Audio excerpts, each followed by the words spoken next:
Secret revealed. Put an egg on the chicken breast. To start, I'm going to add 1 cup of cottage cheese over 500 grams of sliced chicken breast inside a bowl.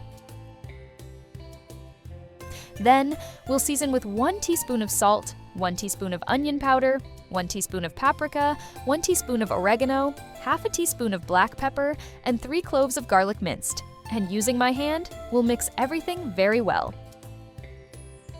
And before I forget, tell me which city you're watching from so I can send you a special hug. Today's hug goes to Emily Johnson from Nashville, Tennessee.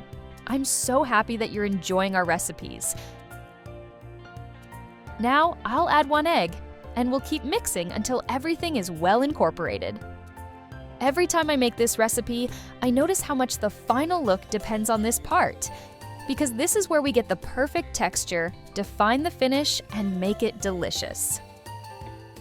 Next, in a baking dish, I'll add 2 cups of wheat flour. Then we'll take one of the chicken slices and coat it with the flour like this. Every time I reach this part of the recipe, I remember that cooking isn't just about technique. It's also about the joy of transforming simple ingredients into something special. Once completely coated, we'll transfer the chicken to a pan with a generous amount of preheated oil to start frying. We'll add a few more chicken fillets breaded in the same way. Then, using 2 forks, I'll turn the chicken to make sure it browns evenly. I discovered this recipe by accident while trying to make use of these ingredients, and it was such a pleasant surprise that it became one of my favorites. At this point, we'll remove the chicken from the pan and place it on a plate lined with paper towels to remove the excess oil. Then, I'll set it aside. Now, we'll add the remaining chicken to fry and repeat the same process. There's no rushing here. I like to fry the chicken carefully, paying attention to each part, because this is the moment when we make sure everything cooks evenly. It's this kind of care that makes the difference in the end, when the dish looks exactly the way it should. I love this part because it's when everything truly starts to transform.